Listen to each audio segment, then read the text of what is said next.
the coffin? In my own case, it's going to be a happy ending, very lovely. Really? Yes, as long as Donya when Miami.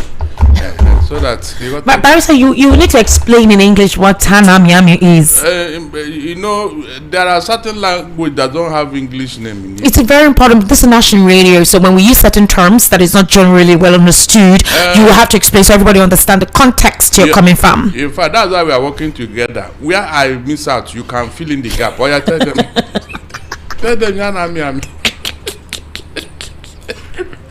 Barrister, you want the Umahi treatment. You've not heard the latest situation. A young lady is in the coffin and she's about to be autopsied, and you're saying to me that you want that treatment. Why? It's not all the. It's not such every. Barrister, you don't want me to give birth to beautiful children. So you want a treatment that will lead to something else? Not all adventure end up in such a manner. Wow. Since Lagos is becoming too hot, we can retire to the country home in the village in a quiet environment. I'm afraid of the country home you're referring to, Barrister.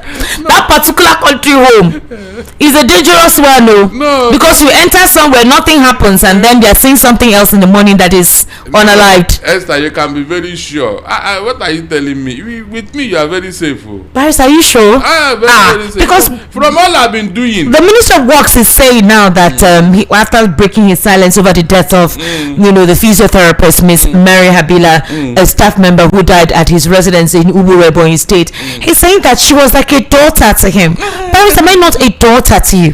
Why would you want your daughter to humanize you? It doesn't make sense. He says that she had worked closely with him for years and had a history, Barrister. She had a history of medical challenges for which he personally funded treatment. Barrister, do you understand what is going on now? He's also revealing that his late aide complained of bleeding from her nose during a phone conversation with her boyfriend. That is how close they are. He knows very close, intimate details about this young lady, and that she complained to him about bleeding through her nose during a conversation with her boyfriend shortly before she was found dead, as he insisted there was no evidence of foul play in the incident. One thing that is very striking here is that Barrister, can they tell me? It's always good to identify a man by what he likes. Oh, really? Yes, that contractor lady that was linked to Dave Umahi.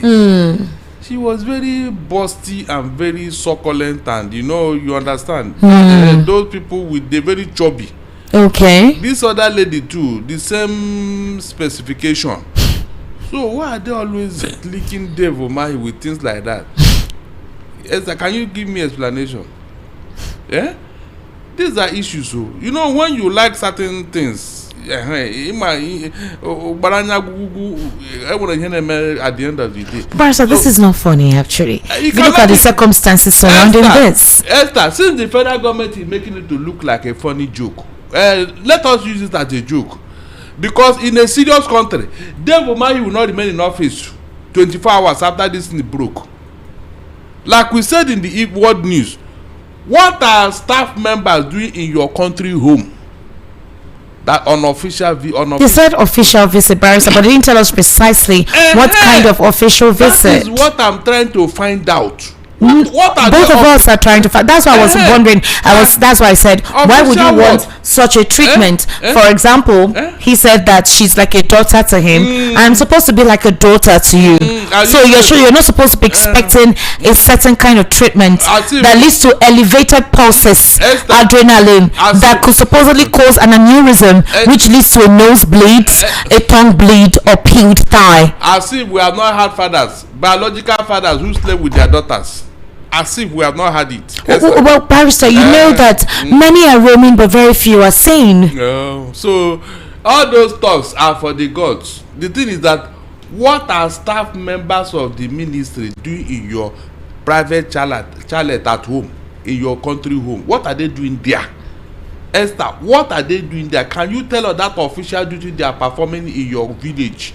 Barrister, you just said in official capacity. That is what we want to find out now. Tell us. Are we not supposed to know? Are they constructing road in your room? So if they are crossing road, it can lead to accidents. Things like that, just like that, It's possible that from where she was standing, or where he was standing or sitting, before anything could take place, something happened. And construction equipment are very heavy. Maybe the one Dave Umahi deployed for delay was too heavy for her and she collapsed. Is that not possible? You don't construct road with anyhow equipment now. It has to be heavy, big ones. Well, barrister, Dave Umahi is breaking his silence. Before anything, he's setting the narrative. And so Dave Umahi is saying that that he's insisting that he's suspecting foul play. Are you serious? There is no suspected foul play to this incident of the passing of the young lady, and that he's describing attempts to link him to the incident as politics taking too far. That's what he's saying. He said it's politics taking too far because there's no foul play to the incident. So we've not gotten a police report to indicate if there was no suspicious incident that led to the lady's death. But Mr. Dave Umahi has done his own investigations and concluded by himself that there is no foul play to this. No, we're coming somewhere. Then he described her, the late young lady, as his daughter, and that he worked very closely with her. In fact, for years, this physiotherapizing situation has been ongoing. With this 26-year-old young lady for years, and that the lady had complained to him at some point. Being a father, she had complained to him that I bleed whenever I talk to my boyfriend via the telephone, and that statement was what she made before she died. So while she was on the phone with him, complaining to him that she actually was nose bleeding while she was speaking with her boyfriend, and then she passed on. But what the Anita Baki, the colleague, is telling us was that she went to the salon to make her hair, came back, showed and displayed the hair to the friend, they chatted and joked, and then she went to have her bath. So we're having different narrations on what led to the death of this young lady. We don't know if the nosebleed happened when she entered her room, picked up her phone while she was speaking with her boyfriend, then she nosebled, then called Dave Umahi to tell Dave Umahi that while she was speaking with her boyfriend that her nose was bleeding before she eventually whatever. Let us look at the environment. I am sure that environment is gated and fenced. Yes. And there must be security. That one. There were chalet attendees. There must be security at the gate. I mean, for a minister, that one is not either local or official. There must be security at the gate. Did any strange fellow that resembles a man enter that premises as at that day? Is there anybody? I'm sure there must be CCTV camera. So did you check all these things and saw a very strange face? Because now that we are hearing of a boyfriend, did the boyfriend murder her and drop her in Dave Umahi's place? Is it possible? Where did they pass? Esther, where did they pass? Is it not through the gate? Was there any something like that? The CCTV camera, did they checked it? These are issues now. So when telling me there is no foul play, there's a foul play, whom are you trying to talk to? If this is your first time of having this kind of this thing, we say okay. What is it that whenever you get involved with a woman, it ends up in disaster? And you are telling us stories. Okay, why did you bring them to your private chalet in your village? Why did you bring them there? No, tell me how. Your daughter. Your daughter. Why did you bring them to your private chalet? What official duty are they doing there? Tell us. They came to massage in your village, Abi. Are they massaging the members of your family? These are issues that Dave Umahi cannot answer. There is no reason why those girls should come into your compound. For what? Staff members of your ministry. It is on becoming seriously.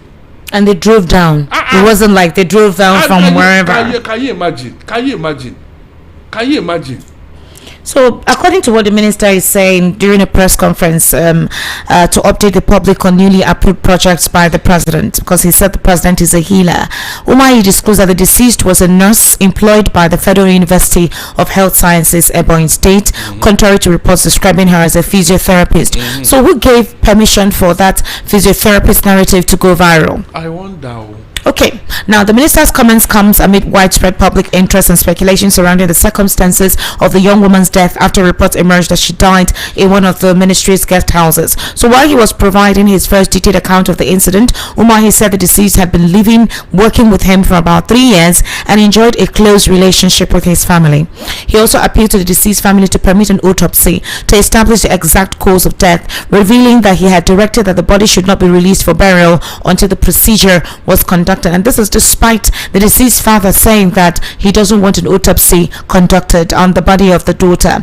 The minister's comments obviously is what generated all of the conversations and why he needed to give a detailed account of the incident. He said the deceased had been living and working for him, working with him. She had been living and working with him for about 3 years, and she enjoyed a close relationship with his family. Okay, fine. Esther, is that girl now a nurse? Or so she's a nurse, that she's not a physiotherapist as widely speculated. In fact, let me even explain what he says. He says that the deceased has been receiving treatment at a Turkish hospital before her death with medical bills allegedly paid by him. So it's like all the evidence that could link to his close relationship with this lady, he's coming to publicly account to say it is not what it is, in case the police investigates her relationship with him, so they don't tie it to be that they're intimately involved from all of this shalaye, because it's why are you explaining to the public? Why shouldn't you explain to the police? All of this explanation should be given to the police, all right?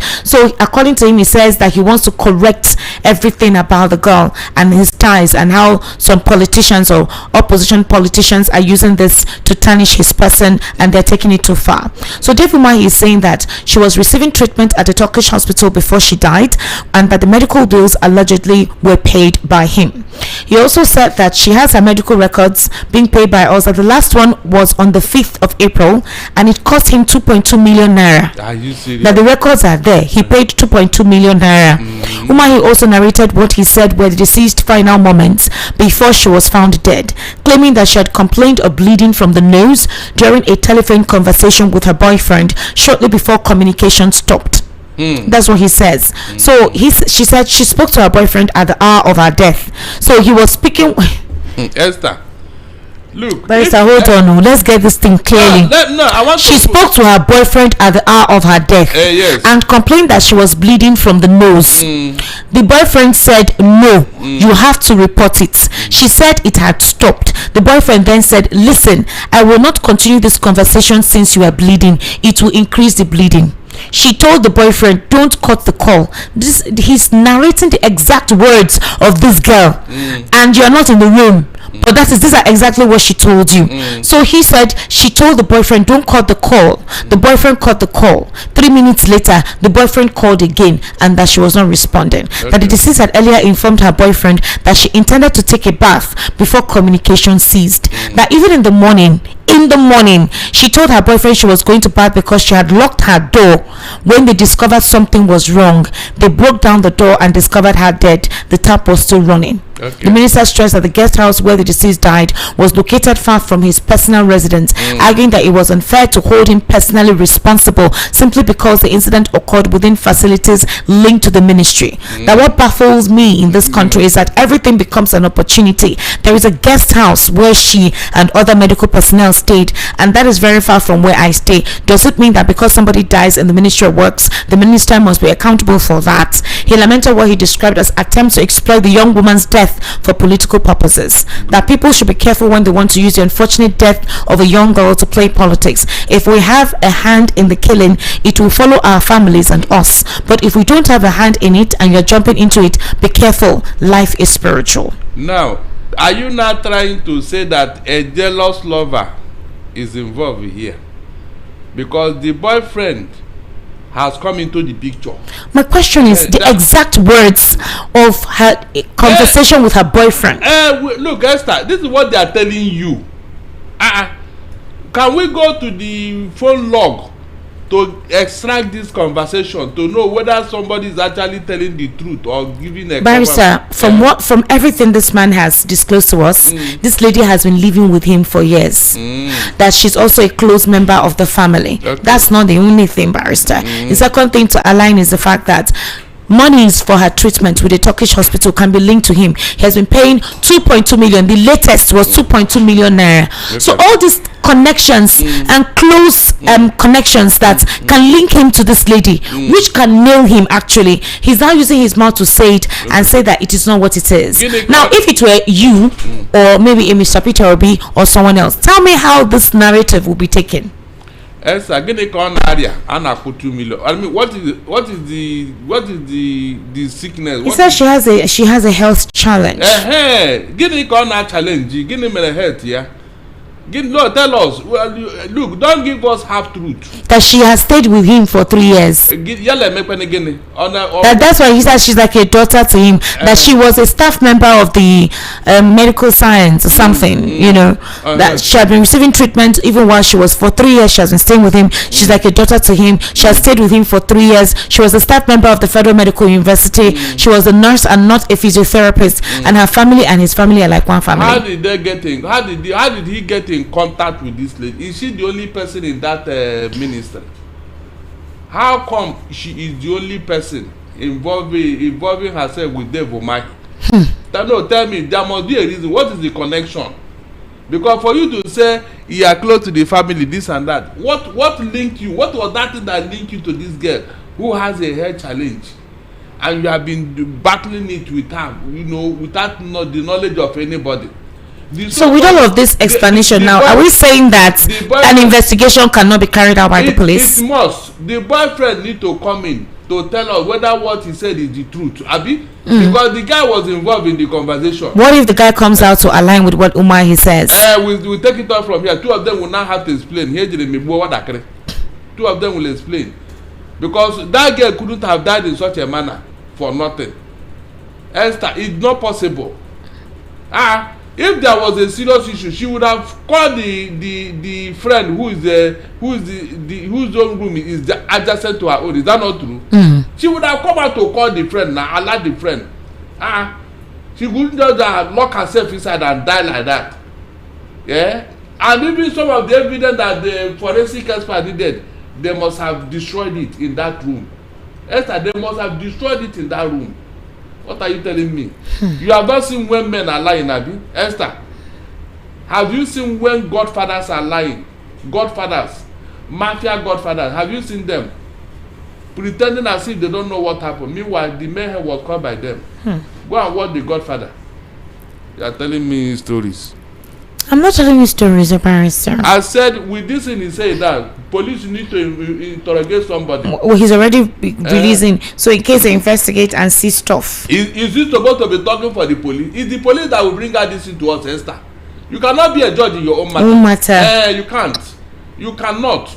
After all, he denied until that lady contractor started bringing video evidence, Esther. Is that not when he now said and behind closed door they settled that matter? Is that not what happened? Is that not what happened? If not that somebody brought this into the forest, nobody would have known what happened. I don't even know who brought it to public glare. This lady that died, I don't know who brought it. So Sahara reporters are first reported. So if somebody did not bring it out, are you telling me that a day of Omani would have come to tell us these things? No, tell me, is it but are we dumb? Do they think Nigerians are dumb when they come up with stories like this? Because this even this you say she's like a daughter to you. Yes. She's not your tribe's person. I understand that you can adopt anybody, but that the family of the girl and you are and such a person died at your residence under questionable circumstances. You know somebody has been ill and sick or something all this while. You didn't try to say I don't want any issue or whatever. You are so abreast of the conversation with her boyfriend up until the point that on the very night that she died, according to that she was even alive in the morning, that she told the boyfriend she was going to have her bath, and that the next thing her phone was nobody could. So who did she speak with after she spoke with the boyfriend? Was it you she spoke with? I wonder. For you to know that morning, even when she woke up to go have her bath, that the next thing they were calling her phone and it wasn't going through. Are you kidding me? What are you telling me here? She went to go and do her hair. She went to salon. That's what the Anita Baki lady colleague said. That the night before she went to make her hair, they chatted. She went to her room. Dave is now saying on the night that she passed on, I don't even know whether it's night or morning because it's giving two different scenarios. On the night or so, she was speaking with the boyfriend, and that she told him that while she was speaking with the boyfriend, her nose was bleeding. Dave knows what the boyfriend was saying to her. That the boyfriend told her to cut the call, that she should report it to. That she said no, that the nose bleed has stopped. He says he will not continue the conversation with her because the more she talks, the more she bleeds. Then they cut the call. That the following day, she was going to have a bath. She even spoke with the guy that she's going to bath. That the next thing, the calls were not going through. So who told Mr. Dave Umahi all of this incident? Was it before it happened? After it happened? That means she started narrating all the conversation to Mr. Dave Umahi up onto the fact that she told him that it was even while she spoke with her boyfriend in the morning, then she passed on. Hey God. Esther, can you see wisdom here? Can you see what this man is trying to tell Nigeria? God Almighty. Yeah? Can you tomorrow when you confront them with this thing, and he said, no, I didn't say such a thing. I don't know. When did I say that? He said it today in the press conference. He would deny. This is what she said. Umahi also narrated what he said. He said that these are the deceased final moments. So before she was found dead. By the time forensic intelligence experts now begin to dissect this thing he said. He shouldn't have said this. He should have kept quiet. Good. By the time they begin to dissect this thing and tell him the meaning, he will deny. Now, wow. That will tell you the level of people ruling. So this girl died after she stopped talking to the boyfriend, and then she called you to narrate the response, what she said to the boyfriend, and what the boyfriend responded to. Before she told you she passed on. She told you she couldn't pick her call in the morning. Wahala today, bye. Nigerians, come and listen. Even see what he says, that even in the morning she told her boyfriend she was going to bath because she had locked her door.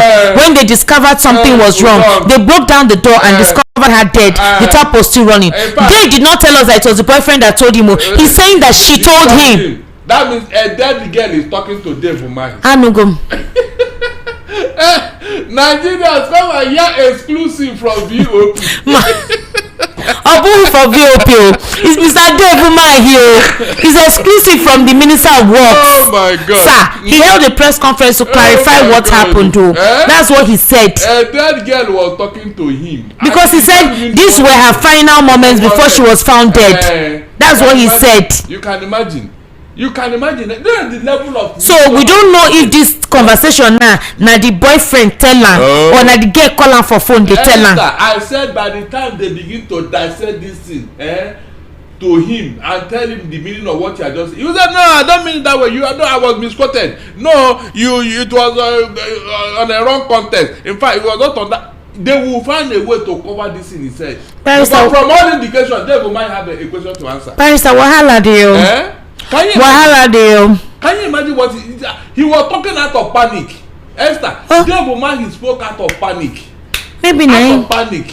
Maybe nine, but now waiting the boyfriend tell him. Can you imagine? Both himself and Dave Umahi, the boyfriend and whoever, police should now, yes, there is a lead here. They should follow it. Because Dave is saying that the something is very painful to him that he get passed on. That it is very difficult to replace her. That she's one of his best workers. That efforts by investigators to conduct an autopsy has so far been unsuccessful because the deceased family objected on cultural grounds. He says we've been begging the parents to allow an autopsy to happen. They said it is against their culture. But we insisted through our lawyer that an autopsy should happen. I have directed that the corpse cannot be removed until an autopsy. That he's the one that requested the Inspector General Police to transfer the investigation to Abuja to ensure a thorough probe and facilitate discussions with the family. He claimed that the deceased had previously experienced similar episodes of nosebleed while accompanying him on official assignments. This official assignment is plenty. In fact. She said the boyfriend also told them that when they were in Lagos, she called him and said she was bleeding from the nose. Okay, so it's the boyfriend that told Minister Dave Umahi the girl's final moments. So that he has asked the police to go to the call logs, that they should go to the call log of the boy, call log of the girl. They will hear the last conversation the girl had with the boyfriend at the hour of her death. While maintaining that investigation should run its full course, Umahi said he has seen no evidence suggesting criminal activity. That is what he said, not police conclusion. It's not the police that concluded. And that the minister also criticized the circulation of photographs allegedly taken at the mortuary, accusing some police officers of leaking misleading information. He said when they took her to the mortuary, that was where the police took the picture. They did not dress her up in the mortuary before taking the picture and sending out damaging information. That he vowed to pursue legal action against media organizations he accused of spreading false information and cyberbullying the deceased. Esther, you that want to umahi me, are you seeing now? Are you saying now? You don't know. They want to sue media. No, you don't. You're cyberbullying the lady. Esther. You're cyberbullying the matter. He says, I have directed my lawyers to get across to those involved in cyberbullying this matter. We are going to test the law on that. Are you serious? So, the nature of death and the condition of death, you don't know that it is an evidence in prosecuting such a matter. That this lady was seen naked. You don't think it is vital to investigation? He said we should not be talking about it. Are you serious? That's what it means now. That we are cyberbullying the matter. Everything now is cyberbullying. Yes. As minister, something like this happens. So barrister, imagine if it was a Peter Obi. Wait now, Peter Obi or any of his allies that this kind of matter happened. Everybody is free to cyberbully it. They would have circulated. In fact, they would have arrested all the family members. Peter Obi's close allies, Peter Aka and Mama P, Mother Precious, something that's her name. They were in EFCC custody since 12 noon yesterday till very late last night. For what? Nothing. Nothing. They say no. Yes, they say they spray cash for one whatever. So they were looking at. They kept them since 12 noon. That they went to respect EFCC matter. Not to talk of if this kind of information was attached to him. This spreading of cash. Well, during the last election in all the states, all the off-cycle election, they didn't see some APC people spreading cash. How many of them were the same? Off-cycle election, even during primary here. Off-cycle election, at least that one, They didn't see those spreading cash, Now, wow. That is what happened in Nigeria. You want to pursue everything now, cyberbullying, and phantom. In fact, that lady is a phantom girl. It did not exist. Esther, it was rumor. From the look of things, it is going to be a phantom death at Ebonyi State. Barrister, since you are doing cyberbullying, if you talk about it, it's cyberbullying. As a minister of work, something critical like this and dangerous like this happened to your residence. You say people should not talk about it because it is you. The boyfriend is now having conversation with Dave Umar because the boyfriend knows about their baby. Dave Umar is the godfather, and the boyfriend is aware of their union, their relationship. Yes, now. The boyfriend, they will bring that boyfriend. He will explain. He will. Thank God he has opened up, giving the police a need. Let them follow it. Well, Barrister, it is quite unfortunate that we are where we are. The U.S. House votes to withhold 100% of aid to Nigeria over Christian persecution. The amendment was sponsored by United States Congressman Gregory Stubb to withhold all U.S. assistance to Nigeria until the country meets specific conditions to tackle violence, and that they have adopted it in the House. If you're watching us on YouTube, you actually see that video where they were discussing it in the House today. Let's take a listen to this. I rise in strong support for my amendment to increase the withholding threshold for assistance to Nigeria from 50% to 100%. Threshold for assistance to Nigeria from 50% to 100%, while keeping in place benchmarks that demand Nigeria take effective steps to address the violence and persecution that continue to devastate the country. Nigeria has faced a horrific wave of violence that its corrupt government has failed to address. For years, and especially in recent months, Christians and other religious minorities in Nigeria have been subjected to violence and terrorism at the hands of extremists operating with impunity. Christian women and girls continue to be abducted, assaulted, tortured, and killed. Their churches are burned, and entire communities are erased. If the aid conditions included in the bill are important enough to withhold half of all the funding to the Nigerian government, then they are important enough to withhold all of the funding. The generosity of our taxpayers is a reflection of the American values we hold so firmly. Never should we allow their hard-earned tax dollars to be funneled to corrupt regimes that fail to uphold religious freedom, fail to adequately confront terrorism, and fail to protect the innocent from persecution. So why are we rewarding a government that fails to meet such a basic obligation? This amendment is simple. It does not remove the aid conditions in the bill, but only strengthens such conditions. But most importantly, it upholds a principle that all recipients of American taxpayer assistance should follow, that they must prove they are willing and able to respond to violence before receiving any funding. Simply put, meet the standard before receiving support. That is the accountability the American taxpayer deserves. Foreign aid should never be a reward for failure. So as our national debt is fast approaching $40 trillion, why on earth are we still allowing ourselves to go further into debt by rewarding corrupt foreign governments that tolerate terrorism within their borders? When churches are burned, women and girls are abducted, and terrorists operate with near impunity, that is not merely an internal disturbance, it is a direct assault on the freedoms our nation claims to defend, which our foreign assistance must reflect and uphold. This is not about punishing the Nigerian people. It is about demanding accountability for their government's complacency and ensuring that our foreign aid is leveraged to defend, reflect, and uphold American values.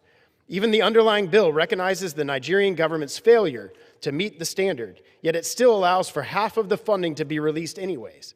My amendment withholds all funds until they meet basic standards. Accountability can never be divided, nor should we allow anyone to exploit the generosity of the American taxpayer. I urge my colleagues to uphold accountability in our foreign aid spending and to vote for my amendment. I reserve.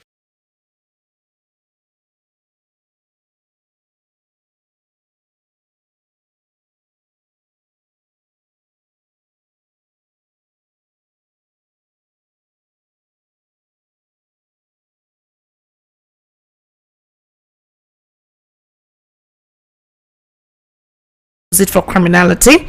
There are some persons who have written to the IMF, the World Bank, the UAE to stop borrowing money to Nigeria, that the government of the day is not using the money to impact the lives of the people. But the supporters of the government say it's dangerous to do all of that because the people will end up being taxed. The president himself has said there's nothing bad in borrowing, so long as they have the ratings to pay back. And he says that some of the projects he's carrying on are capital intensive, meaning that they're financially inclusive, and that's why they have to borrow, because if they don't borrow and they decide to tax Nigerians, they will complain that they want to finish them off. It's true. Esther, the US have given the Nigerian government a thumbs down. In fact, I'm waiting for Bayo Ononoga to reply them. Seriously. Did you hear the very word of that man? The very word he spoke, Esther. The very word he spoke is what I was after. In a flawless English. That you are rewarding criminality as a government, Esther. Can you beat that? You are using their taxpayers' money in US to fund criminality. But when we say it here, they say, hey, where is the evidence, this and that. Let them go and challenge America. That's why a lot of countries, they don't send, though. They no fear. The only thing America fear is God, though. No human being, they don't fear you. They have told the Tinubu the wrong truth about his government. But when they say that, they say, no, don't mention it, oh. No Christian genocide. Don't say it, oh. People are not crying more than us, Esther. People are crying on our behalf. Can you imagine that such a matter came before the US Congress? And Tinubu is here. He's not even bothered. He's not even ashamed that his government is taken to this level. His very government, Esther. A Tinubu.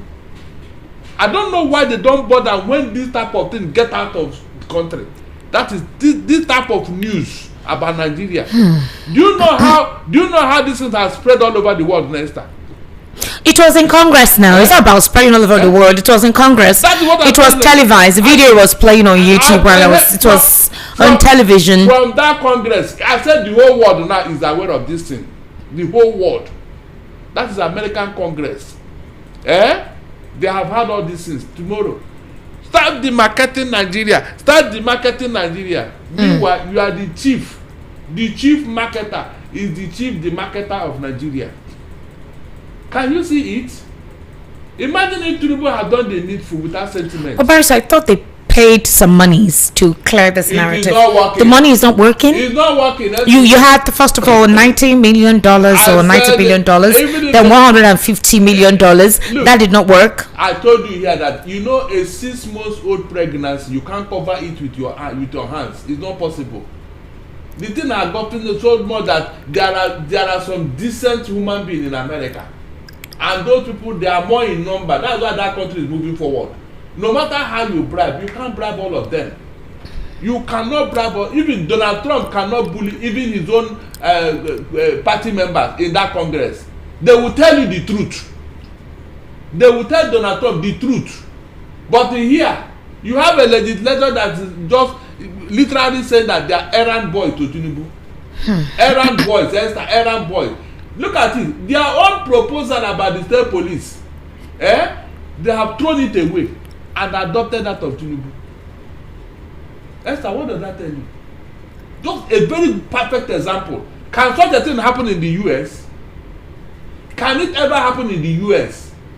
Nigerians don't know how these people have destroyed Nigeria. They don't know. So with this thing that he has done now, will this matter be swept under the carpet? Are we saying that we've seen the end of the road to this? Because already it's subtle threats. I don't want to even call it subtle threats.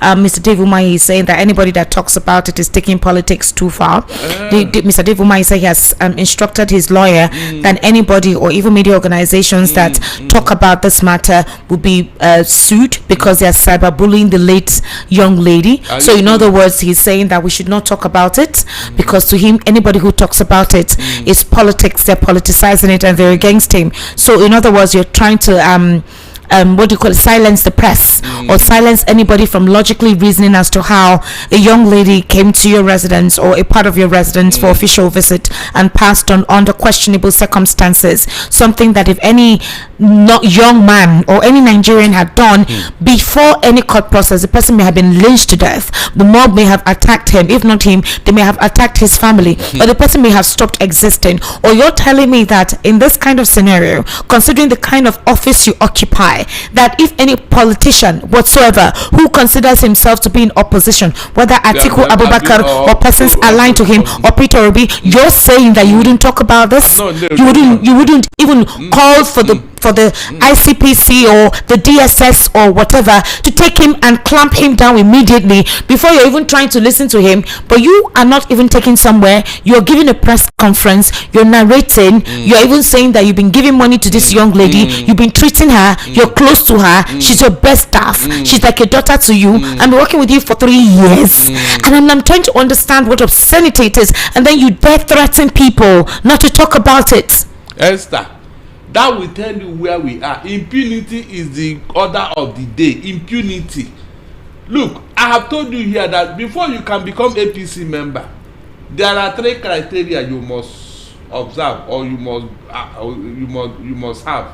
1, do you have the capacity to be arrogant? Do you have the capacity to do the unthinkable? I mean, do you have the capacity to steal money, not just in millions or billions, in trillions? If you have this criteria, and can you snatch, grab and run with anything? No, Paris said there is a limit to a lot of things. There's a limit to certain things. No, to this there's no limit. Paris said there should be a limit. No limit. And then we have the president's chief of staff, where this young man that was arrested by the police was being airlifted via a private jet. I think we played that video during the World News. Thank God, please help us play that video of Prince Adeyemi being airlifted to Abuja, maybe for further interrogation. Barrister, it's funny if you look at it. And while investigation is still ongoing, the matter is in court. The president chief of staff is now asking and instituting a legal action against the purported director of the Federal Presidential Foreign Promotion Council, Adeni Adeyemi. He's in a suit filed before the Federal High Court. The FCT High Court came to whistle it out to the public. Exactly, because came to whistle it out to the public. Exactly, because he wanted to teach the man a lesson. Since I am telling you something, and you refuse to listen, I will tell you that I'm the chief of staff. That is the meaning of what he did. Because how could you have done that? When you feel that one way or the other, you are connected to this man and this agency. So you wanted to start ahead to exonerate yourself so that nobody will point accusing fingers on you. Okay, this other ministries that you want to go and collect money from, with a purported letter from President Tinubu, what happened? Do you have the right to do that? Those ones again, Esther, nobody will investigate it. Nobody. Esther, nobody will talk about that. Any UPRC, nobody will talk about it, Esther. Is that not corruption? No, those who are trying to exonerate Gbadajo and Miller, these other things that are very clear to everybody. Why is nobody talking about it? It's only Adeyemi. Look at it. They are not want that man to. They want to make him look like the culprit here. Esther, Adeyemi is not the culprit. Without any proper investigation, no. I have never seen or heard where one man, no matter how clever you are, could have done all that they claim that man did with that agency. It can never happen. Esther, it is not possible. Money went down to different agents, to different personnel in that Asorok. Money was distributed. But because all of them want to hide and they now pin it on that man's head because he's a nobody. Esther, he is a nobody. Is that not the only reason? Initially, like I told you in the world news, they were afraid that he came from a royal family. That's why you are hearing Prince Adeyemi. So they thought he's one of the sons of one of the big obas in Yoruba land. When they discovered that he's a nobody, that was when they went all out. That's exactly what happened, Esther. Nothing else. If it's from well connected, this matter, they will just say forget about it. Send their newspaper this thing, they will bury the news. They will bury the news. But because they discovered that this man is a nobody, is that not why they are harassing me in such a manner? With all the revelation, nobody has said, okay, let us look at these things. These people that I mentioned, are they above the law? Let them go and answer too. Let police investigate them. Esther, nobody is talking about that. Nobody is talking about that. And eventually now you will see they are going to muzzle down this man. Well, if in the video the man looked okay when they were taking him off, he looked okay. He didn't look like there was anything happening. He looked okay when they took him away. By the time they bring him back, will he be looking okay? He look okay, Abi. Yes, when they were airlifting him, he looked okay. Yes, they are preparing him for what is to come. By the time they are done with him, he may not look okay. Esther, he may not look okay. That's the truth. As long as he's the only person they took away, he may not look okay coming back. That's the truth. In fact, he will start recounting. Esther, he will start recounting. And people will say, oh, look at them. In fact, all of us will start blaming the man. Is that not true? Now we start blaming the man. So you were lying all along. It's funny because right now on YouTube, there is an element, I don't know whether I would consider him a mental criminal element, who is saying, oh, you're crying more than the bereaved. Minister is only trying to calling the station obedient station to stop politicizing everything. And I'm asking this person, I think his name is Awolus Bamidele, Mr. Awolus Bamidele, if this incident had happened this incident, if it was connected to Peter Obi, who obviously is your enemy, or Atiku Abubakar, how would you respond? They will clap for them because the bias is glaring. You're saying are you exonerating this because the minister works for your favorite, for your principal? I mean, does your support not have any form of logic or possible reasoning? How do you think something that has to do with the death of somebody, and you're not even saying that there is something going on somewhere, to be objective? Nobody's saying don't support, but how can you support nonsense? In your bid to show support because Umar is in the APC or working, you're sounding mentally bereft. You're sounding intellectually bereft of logical reasoning. Esther, you are the one that have the man to talk to such people. It doesn't make sense. Esther, they know what they How can you now start personalizing this and saying that these same persons? I am just trying to imagine what they would have said if it was. Esther, my God, Esther, my God. I said they would have arrested anybody that is around them. Come on now, be fair. Them. You should even complain to your principal that these persons surrounding you that are bringing such negative narratives to your government something should be done to them. They should leave or vacate. That is what you should actually advocate for. Tell me your friends, I will tell you who you are. Esther, tell me your friends, I will tell you whom you are.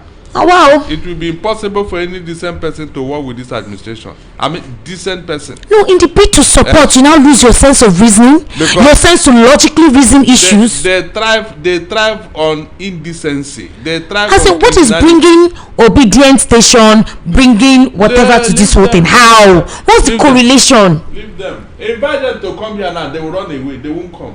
They won't come because they have nothing to say. No, it's not about coming. It doesn't make sense. Let them come here and meet me. Because ideally, when something like this happens to anyone, the first thing is to call the police to investigate this matter and ask for the person to be apprehended.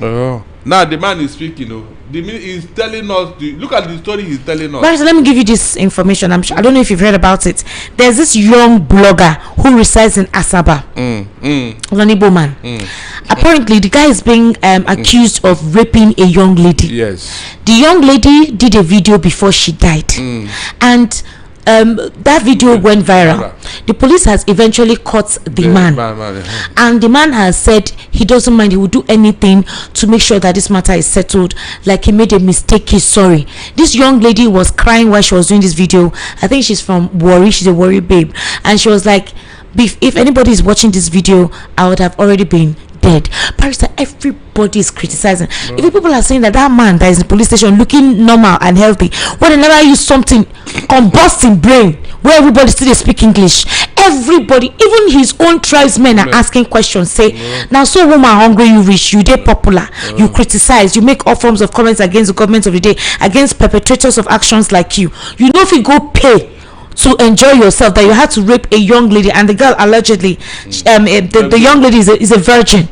Everybody is castigating this. How will a sane person come and support that young man for that action? That's what I'm attributing this Awolus Bamidele guy to. That's it. I have told you here, when you are not in their good book, Esther, they will accuse you of no, barrister, your sense should not be in your bottom. Esther, shouldn't be in your butt. Some people don't even have. Not to talk of where it belongs. All right, we're going to take a very short break. We'll be right back. Do kindly stay with us. Give malaria a double punch of Protestinate and Pneumonia Queen. An effective combination that Camosunate. There's anti-malaria therapy. Comes in 4 different packs for different age groups. 1 year, 1 to 6 years, 7 to 13 years, 14 and above. Camosunate, effective anti-malaria for all ages. Marketed by Janet Pharmaceuticals Limited. If symptoms persist after 3 days, please see your doctor. Read the leaflet inside. You are listening to your number one station, the Voice of the People, 90.3 FM. Do not touch that dial. Parents, you've worked hard to give your child the very best future. With a 90% graduate employment rate in the first 6 months of graduation, that future could be right here at Lancaster University, Ghana, the only British branch campus in sub-Saharan Africa. The same globally recognized UK degree, accredited to the highest international standards, all within a modern learning environment. Applications are now open. Visit lancaster.edu.gh to apply today. Lancaster University, Ghana, a global degree at your doorstep. To the city's #1 super dial. Voice of the People, 90.3 FM, Lagos.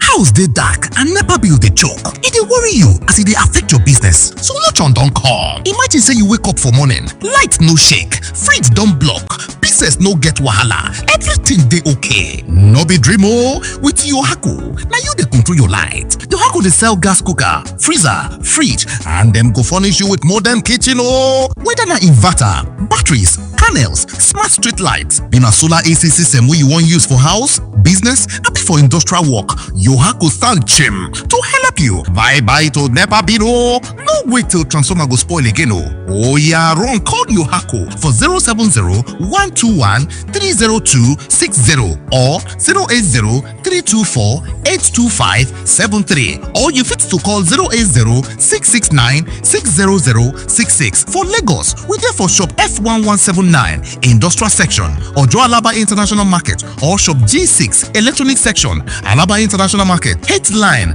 Ute Ubochi Plaza, Abuja Office na Corporate 13, Dubai International Market, back of Games Village, Karo District for Abuja. For Port Harcourt, we there for number 51 Oporo Road, Eziowa Elite Trade Center. For River State, Yohako. Website na www.yohakoproducts.com. Online store na www.yohakostore.com. Yohako, from sun to earth, we dey make your mind dey cool.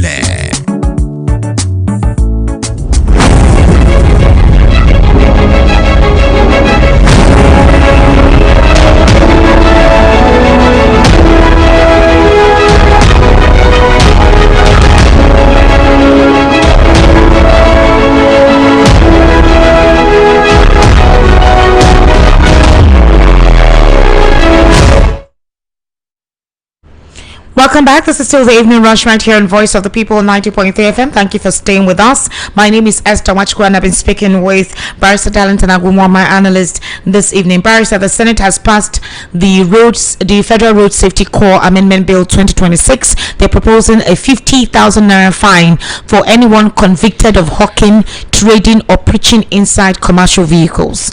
The bill, which is awaiting presidential assent, also prescribes 50,000 naira fine, 6 months imprisonment or both for motorists who fail to cooperate with officials of the Federal Road Safety Corps during roadside breath tests conducted on reasonable suspicion.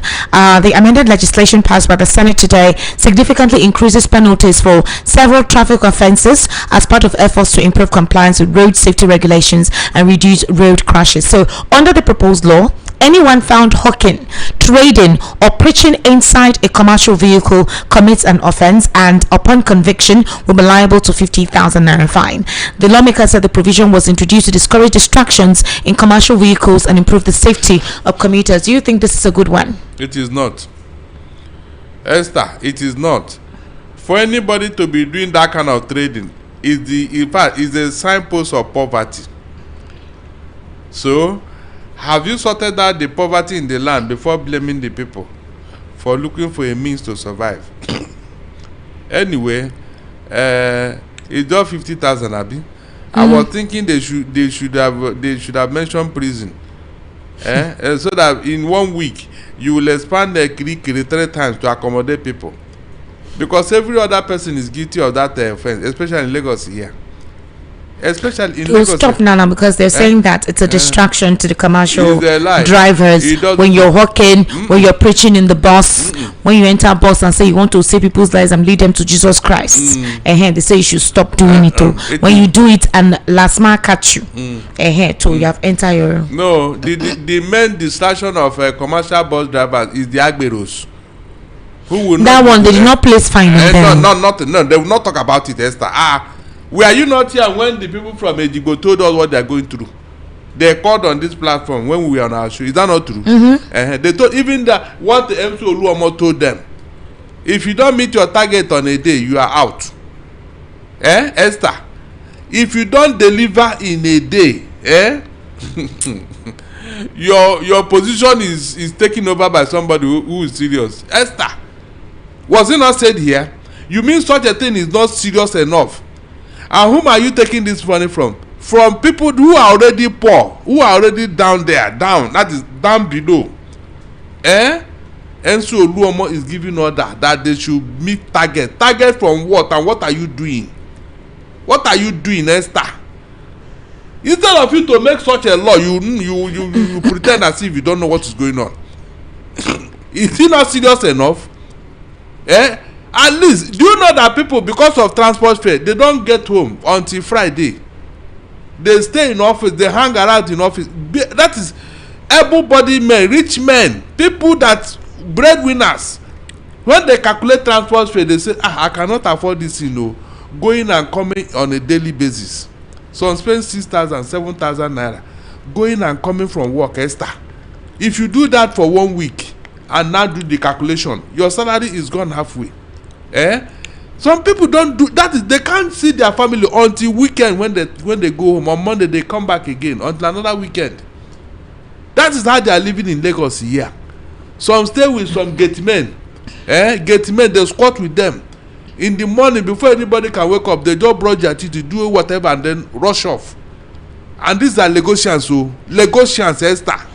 Well, Barrister, we need to start opening the phone lines. But Buba Galadima is saying that Peter Obi Kwankwaso's healing ticket is designed to make us forget about the past. And he described Peter Obi and Rabiu Kwankwaso's presidential ticket as a healing ticket that could help Nigerians forget the past and address the country's long-standing divisions. This was during an interview just last night. He said he and other members of the Kwankwasia movement are supporting Peter Obi's partnership with Kwankwaso because they believe it offers the best chance to rebuild the country. But Kenneth Okonkwo is of a different opinion. He believes that the departure of Peter Obi from the party, that's the ADC, placed the Southeast at a disadvantage during the negotiations that produced Rotimi Amaechi as the party's vice presidential candidate.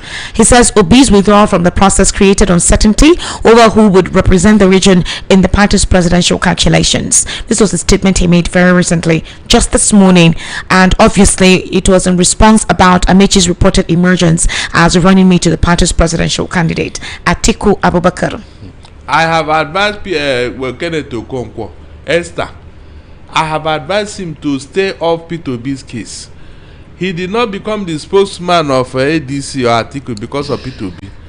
I don't know why he's always on Peter Obi's case. I just don't know why, Esther. Is it a crime to be gentle? Is it a crime to do things in a due process way? Esther, is it a crime for you to ask for good governance in your country? Why is it that Peter Obi is always talking down? Kenneth Okonkwo is always talking down on Peter Obi. Why? He said it was a question that was asked to him, like, okay, what does he think? Because he wasn't comfortable when Amaechi was chosen to deputize Atiku. He said he was not going to support that because he wanted a Southeastern candidate as a VP. So he's trying to say that Peter Obi was one they considered to run as VP for Atiku. They felt it would have been a formidable ticket to unseat the APC in 2027. But that Peter Obi's leaving betrayed that, and that was the only credible candidate that would have put the Southeast in the limelight. This is in the past now. Everybody have moved on, for God's sake. Should Kenneth Okonkwo be talking about it now? Esther, with all the baggages Tinubu is carrying, did you see any Yoruba person talking down on him in this manner? Please tell me. Have you seen anybody in Yoruba land talking about Tinubu, criticizing him or saying anything against him? Or even maintaining the fact that he continued with Shetima? Can you imagine? Every time this guy will be I have advised him severally. Leave the past in the past. Let God take control. Kenneth Okonkwo will not hear. Tomorrow now, when they will deal with him now, he remember that he came from the Southeast. That is when he will now remember that there are people in the Southeast, so he will now run to us, come and tell us how they are dealing with him. Is that not what they do? By the time they finish using him now, he will remember to come home. He will remember to start recounting all he said and all that. I have told him, yes, you can be a spokesperson to any person. It does not mean that you must use your brother to be a spokesperson. It does not mean so. It does not mean so, Esther. I don't know when we are going to learn. You will try something several, it didn't work. Leave it alone. Leave it alone. You are not Peter Obi's God. You are not his God. Let him try. Let him go and try his popularity. Leave him alone.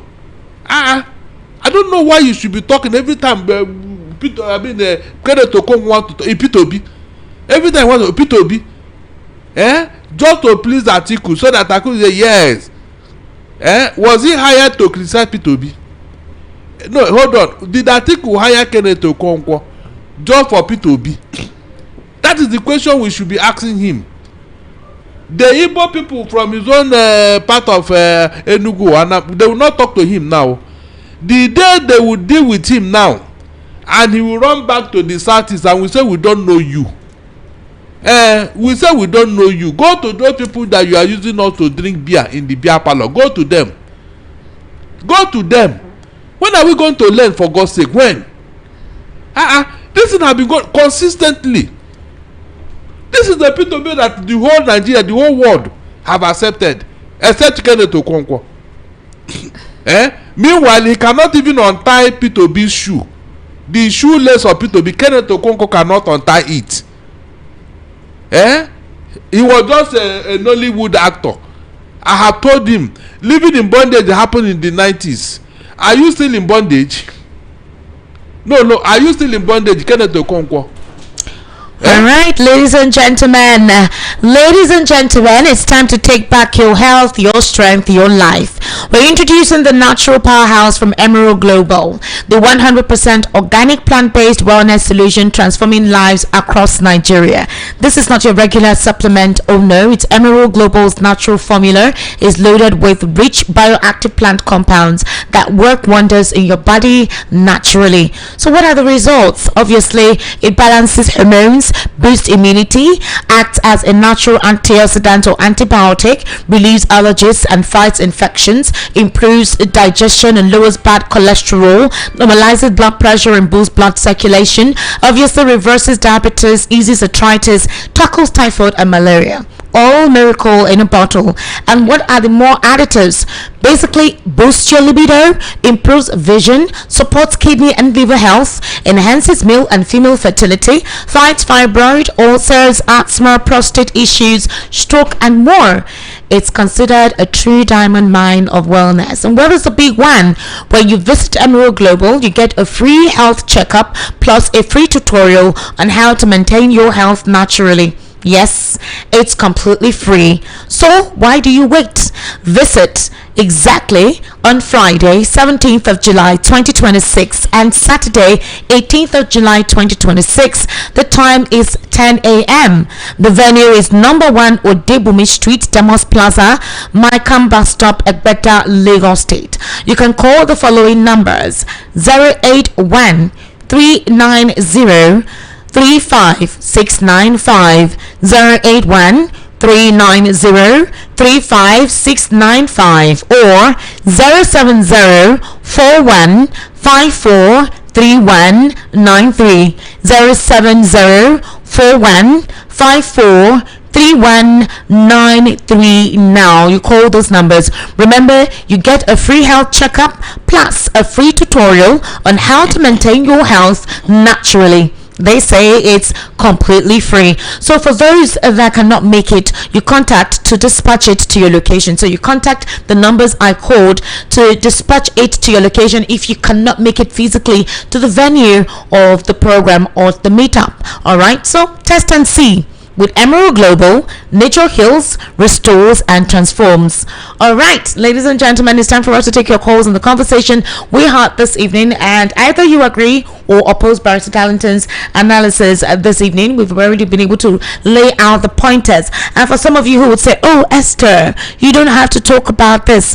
Well, let me tell you the truth. Section 22 of the Nigerian 1999 Constitution guarantees the freedom of the press and mass media to hold the government accountable to the people and to uphold the fundamental objectives outlined in Chapter 2 of the Constitution. The provision establishes the media as a watchdog of the society.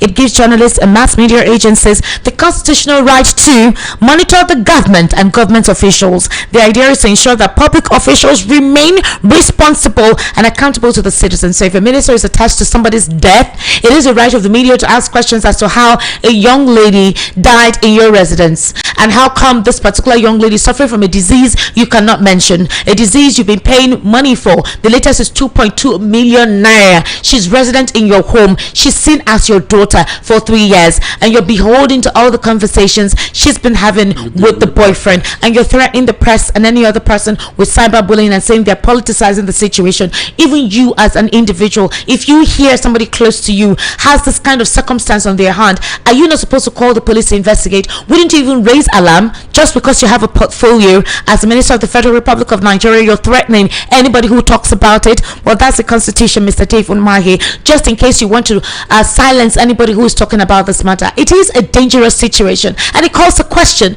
because whether you like it or not, you're bringing a tarnished reputation to the government that you serve, whether you like it or not. These are questionable circumstances. The number to call is 080-3692-9933. 080-3692-9933. The WhatsApp number is 0817-1756-338. 0817-1756-338. That's the WhatsApp number in case you're in the diaspora and you're part of the conversation. You're watching us virtually on YouTube and you want to contribute. Hello, good evening. Hello. Where are you? Please, that place is noisy. What is all very, very noisy. Hello. Please kindly call back. You're in a very noisy place and it's in a factory. How can you be calling us in a factory? It's not decent, sir. Thank you. Hello, good evening. Hello, Esther baby. You're calling me like Barrister Darlington. How are you? I'm good. Barrister Kemile. Welcome. Okay, Marama. Okay, Marama. We love you. Yeah, this is Samuel from Nation. There was Samuel. Hello, Nadine. We did. Esther, you have said it all. I love the way you used your life. Thank you. Take it. You're one in a million. Take it. Thank you, sir. Let me fire down. Esther, sir? As far as I'm concerned, you see this man called Kenneth Okonkwo is just a little boy where P2V is. Yes, now. He's a man of integrity, a man of honor. I'm not surprised. They used to say that. Even if you say your brother or your friend to his enemy, that enemy or tire will never touch you. Did Kenneth Okonkwo think that these people he's working with trust him? The answer is no. Don't worry. Don't worry. The answer is definitely no. He will deal with you. Let him continue to facing himself, facing my coming president to be a man of integrity. Away from that, for all our concern, our Minister of Works, what he's telling us is correct nonsense. He's telling us you're on speaker, sir. Can you turn down the volume of your radio? Okay. So as far as I'm concerned, there's the man. That's by moonlight. The answer I want to Nigeria to ask, what was those ladies doing his hometown? That is the answer. Why? On official visit. A country brought shares, killing, dying people. That's why some people, when they are going entry course, family course, they born this person today, he died today, tomorrow they born that person. I don't pity for those people. I can never be in the party to pray for them because it was their father, their grandfather did. And anybody that is supporting evil will follow their person. Let them do the right thing. There is God, oh. There is God, oh. Let them release Nnamdi Kanu. Let them release Nnamdi Kanu. He do nothing. Thank you. Good night. Thank you so much, Samuel, for calling. Esther, sir. Please, this devil my issue.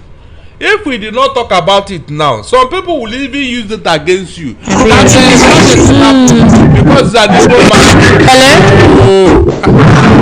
Hello, ma, good evening. Where are you, sir? Good evening, sir. What's your name? Okay. My name is Govt. Can you hear me now? Yes, but is there a fan close to you? Hello? No. Sorry? Okay, just go ahead, sir. Where are you calling from, sir? Sorry, I'm in a factory. That's why everywhere is noisy like this. And you want to really participate in the conversation. All right, go ahead. Yes, I'm on duty. Thank you, ma. Mr. Darlington, good evening, sir. Good evening, my brother. Okay, Esther, sir? My heart is bleeding as I go through the news of the death of the lady. Yeah. My heart was bleeding. I'm not happy. Why? Because our politicians, they know that they will commit atrocity and they will go scot-free because they have the law. They have brought all the police, the judiciary, all people that are supposed to pass the judgment. They have brought them with their money because they have the access to the Commonwealth. So they have brought them. That is why they will commit many things that's supposed to be in jail. Yet they will go scot-free. And we, the same Nigeria that we are crying, so we come up on social media as I see do and going ahead to support them and give them backup. You see, in fact, it's very painful that we, very shocking, upon all these bad government we are seeing. If you come to 2027, people understand. So some people still go ahead and vote for this APC for all this because they give them peanut and they believe that after giving them peanut, they go and vote for them.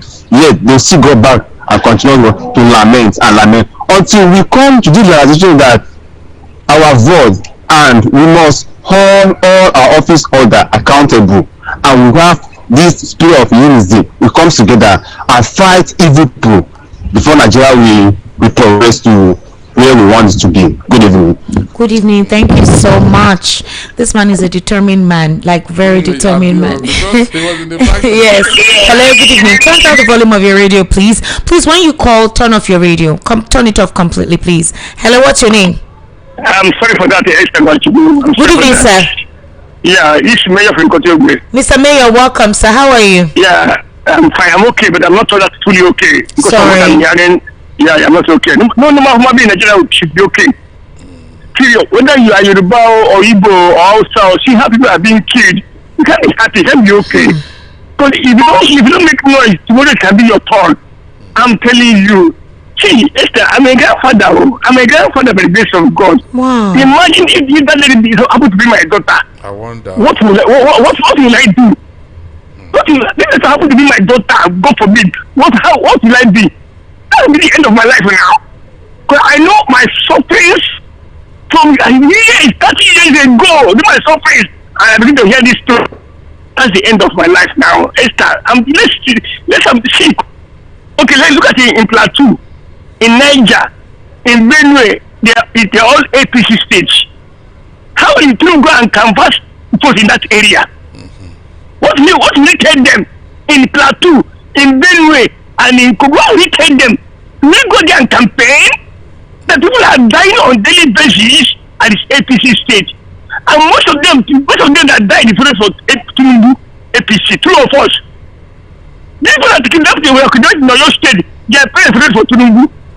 But look at how the government is turning them up and down, cleaning them up and down, no concern. This is quite unfortunate.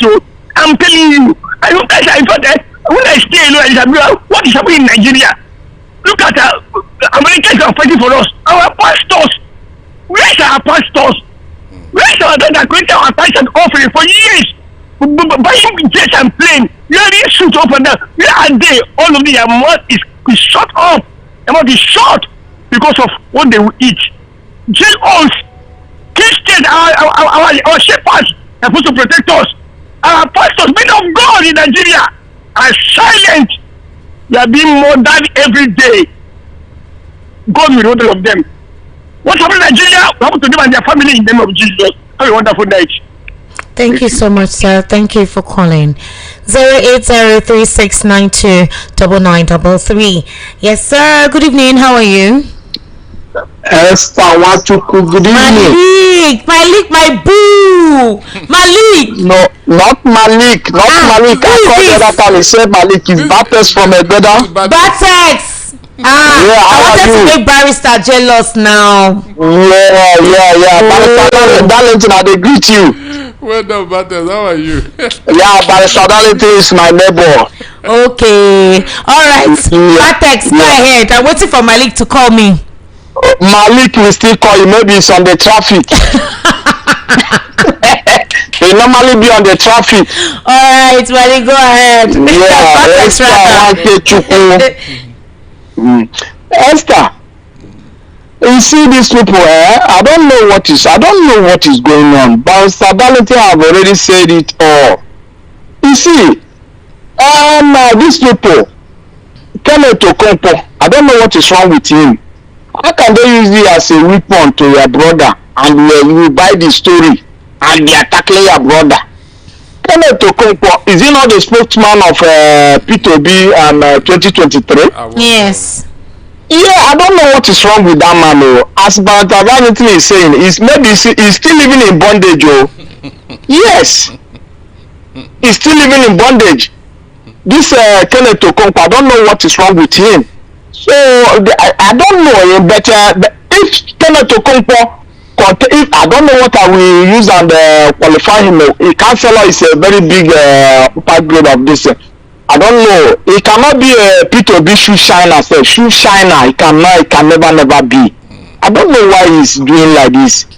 And they are coming from the same place. It's not like it came up on his own. If you have wisdom. Yeah. No matter whether it come up on his own or not, I don't know. I don't want to know. So Kenneth Okonkwo, I don't know what is wrong with him. He have to take caution. So let him know what he's doing. Because one day you come out for Anambra State and they want to contest for one thing or the other, they will rubbish him on the floor. Thank you so much, Baltax. Yeah, no, I never see it.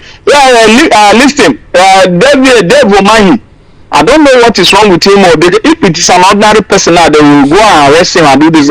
What of the contractors? There are about 3 or 4 of them. When he was governor, today, nobody has known where they are. So why all this things happen to Dave Omahi? He have a very big this thing on his baggages. Exactly. So I don't know why. Because he's a minister. So that immunity cover him. So people will be dying under his direction. It's very bad. Esther, caution these people. I don't know why they are doing like this. This Nigeria, I don't know whether they are practicing democracy or not.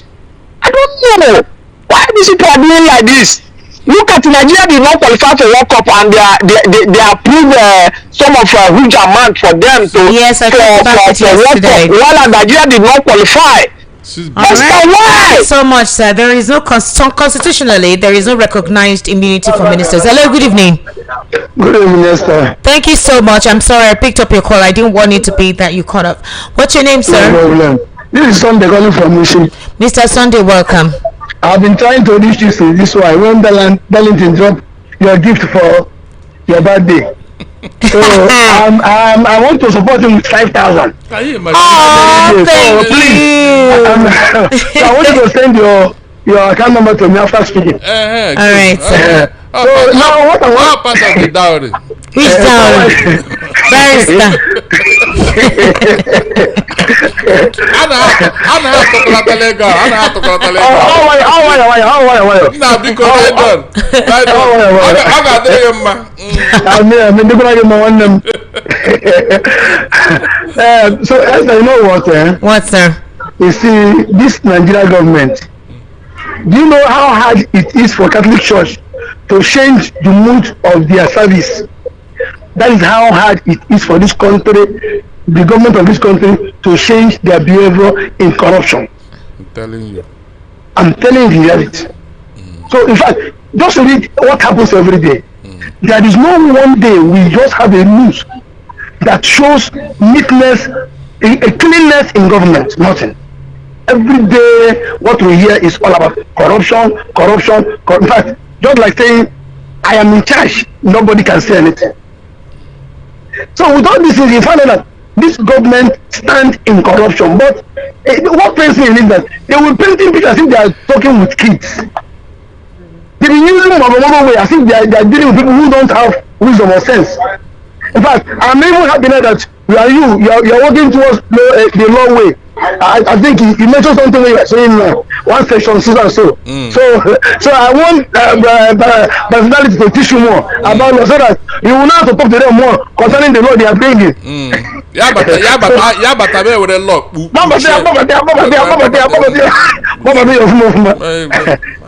So that is that. Thank you very much. Thank you very much, sir, for calling. Constitutionally, barrister, immunity does not generally protect government ministers from civil or criminal prosecution. In most jurisdictions, including Nigeria, immunity is strictly reserved for the highest ranking executive officials such as the president, the vice president, governors and their deputies. Ministers may occasionally have parliamentary privileges if they also serve as legislators. They remain individually accountable before the law for their official and personal actions. So Minister Dave Umahi does not have any immunity according to the 1999 Constitution of the Federal Republic of Nigeria as amended. Thank you very much. Hello, good evening. Yes, good evening. Good evening. How are you, Emeka from Ogun State? I'm fine. How is everything? I am fine. Welcome. Yeah, but good evening, sir. Good evening, Emeka. How are you? I'm fine. But you just come by my but come now. In fact. Emeka, you are enabling this. As you can see, I don't have to cut a Lego.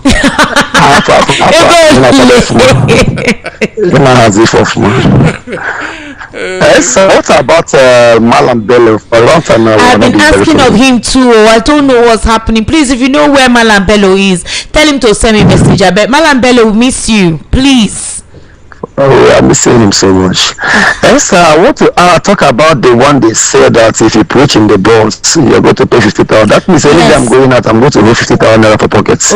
Because they say you are going to disturb the commercial job. So if you are hawking and preaching in the bus, you are going to pay 50,000 naira if they catch you. Let them not let the anger go come on them, because I don't see the reason why someone that's sitting preaching will not be a distraction to the door. They say it's distracting. If you are preaching and hawking in the bus, 50,000 naira fine, 6 months imprisonment or both. For motorists who fail to cooperate with officials of the Federal Road Safety Corps during roadside breath tests conducted on reasonable suspicion. They cannot silence the voice, because someone like me, I love to preach in the bus whenever I have a position at bus. So, what about the Aboros? Do you know the accident that Aboros are causing every day? Them and drivers with that driving is steering. Have you seen where last man with a commercial driver are dragging steering and they cause a lot of accidents? Don't mind. I don't see those ones. So now preaching become a problem.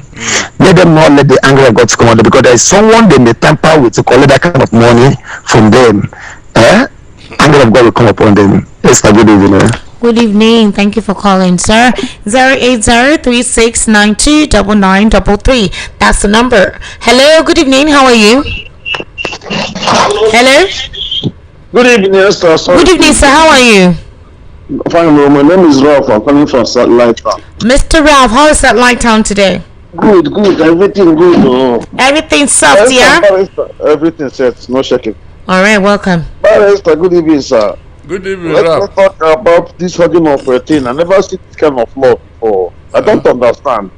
How does someone talking? How many accidents that's caused by these people that stay inside the bus? These guys should just sit down and just bring out something that just make sure that people remain poor. Just keep on bringing laws that people will never grow. Don't keep on pressing people down or pressing people.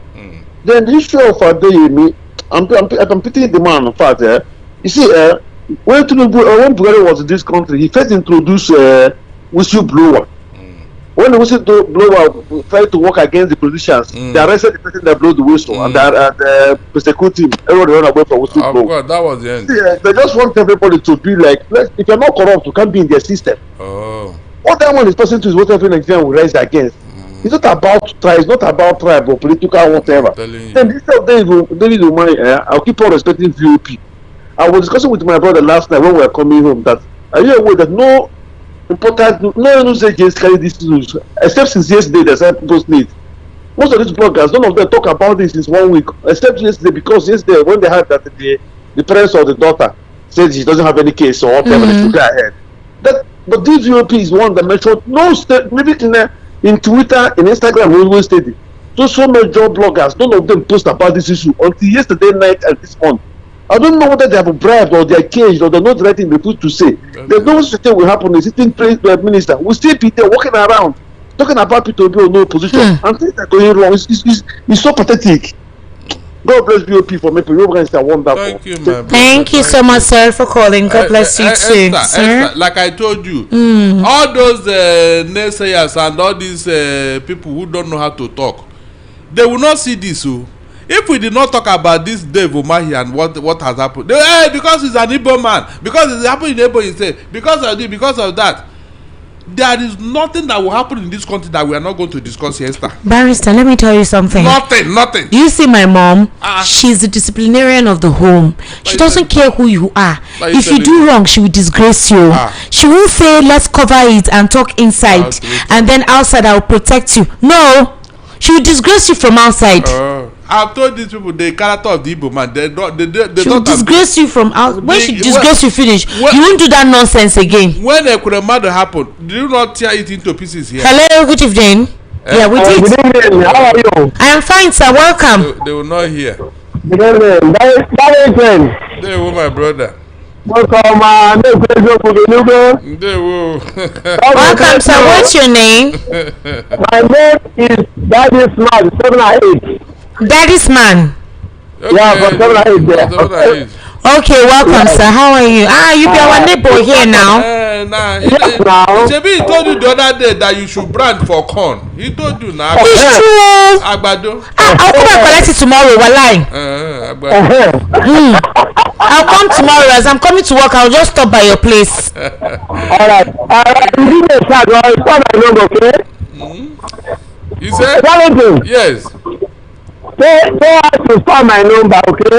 Your number? Okay, no problem. Okay, sir, I'm storing your number now. And after that, we are going to ban, no?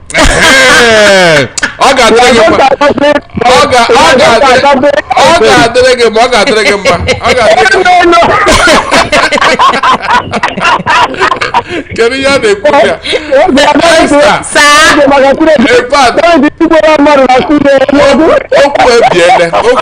Because supporters see you. Supporter, can you not come here? In fact, I ain't gonna get by fire by force. Barrister, you're not a prince. My hobby is a prince. A prince. Our prince are there.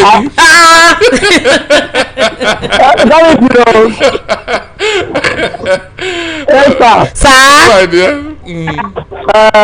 Okonkwo need to respect himself to Okonkwo. Do you hear me? Yes, sir.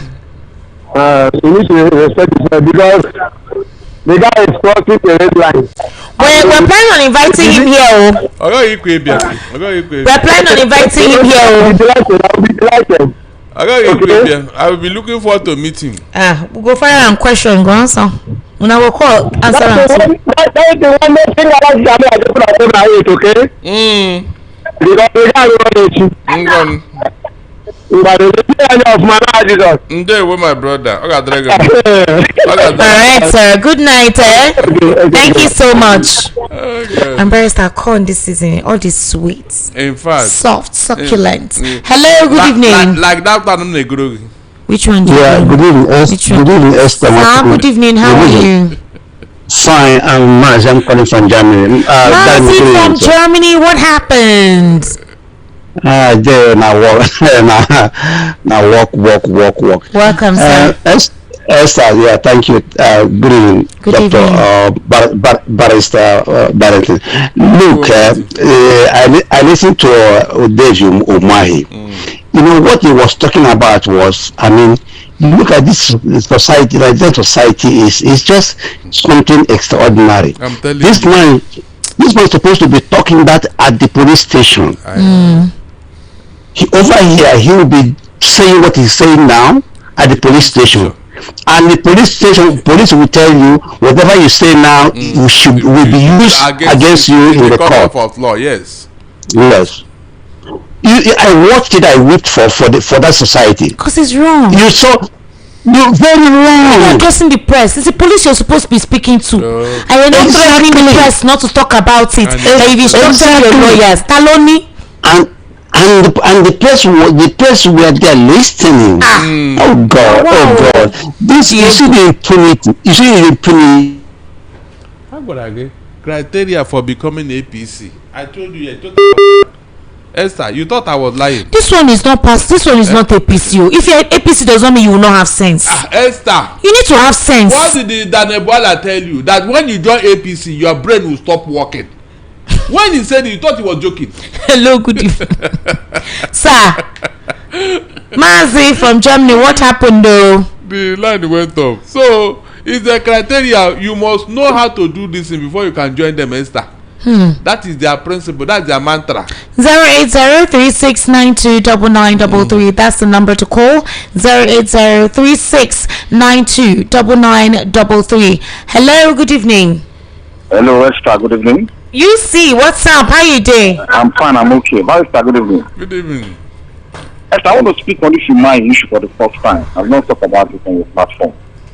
And then the Latin issue. But see, Esther, if there is facts and evidence to present that preaching and trading in the bus is considered nuisance and it's also distracting the driver, if it's bad, nothing is wrong. I'm not God with blessing the vex. Esther, God will not vex any vex. If the right thing is done, God will not be angry.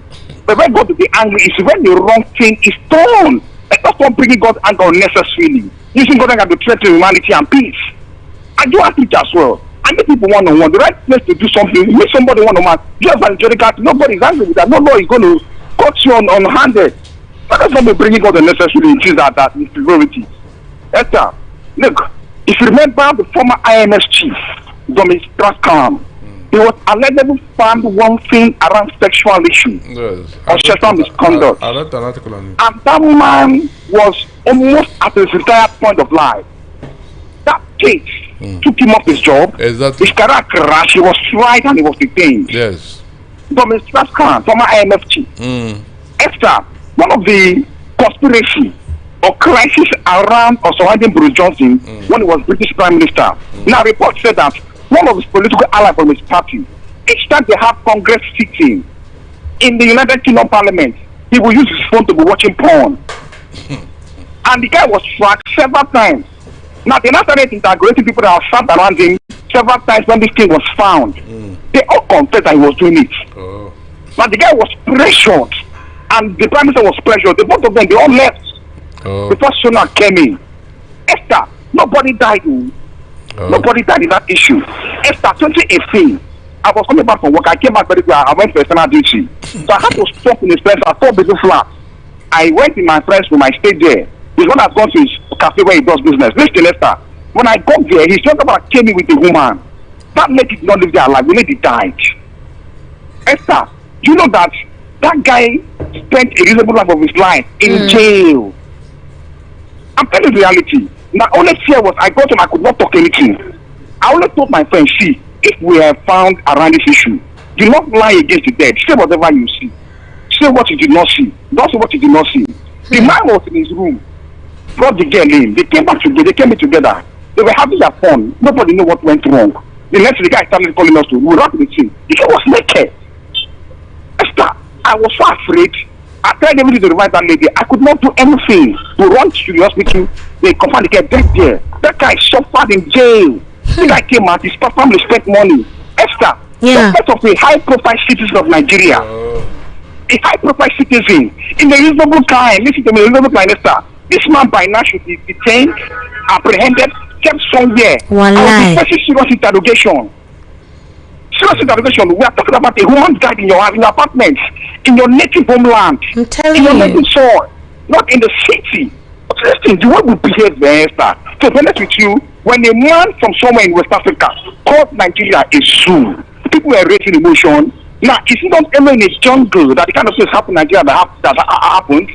Esther, let me leave that side. Look, listen, Galadima does preach the right administration to Nigeria. Those that have mind, let them use their mind. In the literature and in the thought, I'm going to say it too.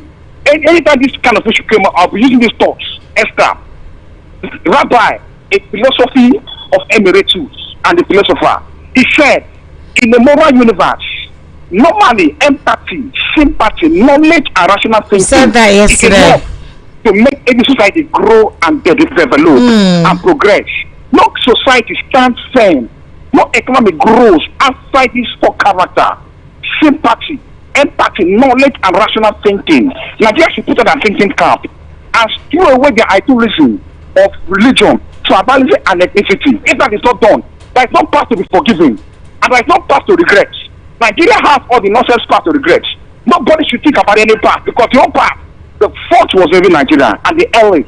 Everywhere has fought war. Another war, how did they integrate? What about the water? Tusi and Usi. After the war, they regulated. And the big memorial, they regulated everything. You see, thank you very much. I appreciate you. You have yourself a wonderful evening. Hello, sir. Thank you for waiting. Hello, how are you? Yeah, sorry. I think I was a young tough. No, you weren't young tough. It was an internet situation. I had to go call the attention of the engineers to help me fix it. Yes. Okay, thanks. Yeah, you know, so Dave Umai, for example, mark this I'm telling you today. This is the end of his political career. How? And political ambitions. It may not end though. Nothing, no. Let me give you one scenario now. Okay. Even though if he didn't go to prison, or if he was not prosecuted, come anytime he wants to become anything, his political opponents or even his party will use it against him. In Nigeria. Now they are laughing, they are supporting him. But wait until 2027, if his paymaster comes back, you know, you will see what is going to happen to this man. Watch out. What is happening with what they call the Erufai will be a test play to what is going to happen to this man if he still return him as the minister till next. This man told us is dangerous. This one is not also Mr. Esther. Sir? Devuma, he told you that he's the lion of the southeast. He's very dangerous. And he's the lion of the southeast. Hello, good evening. I don't want lion to eat. Hello, sir. I say I'll take to this is MD, the referendum advocate. Welcome, sir. And I'm getting mentalities on seat. I don't know. What are you saying, sir? I said this is referendum advocate. So I'm happy today. I'm getting mentalities on seat. Okay. Thank God. Your connection is even not really good, but we can make it. Good evening, my brother. How you doing? Everything is the truth, and God will guide you.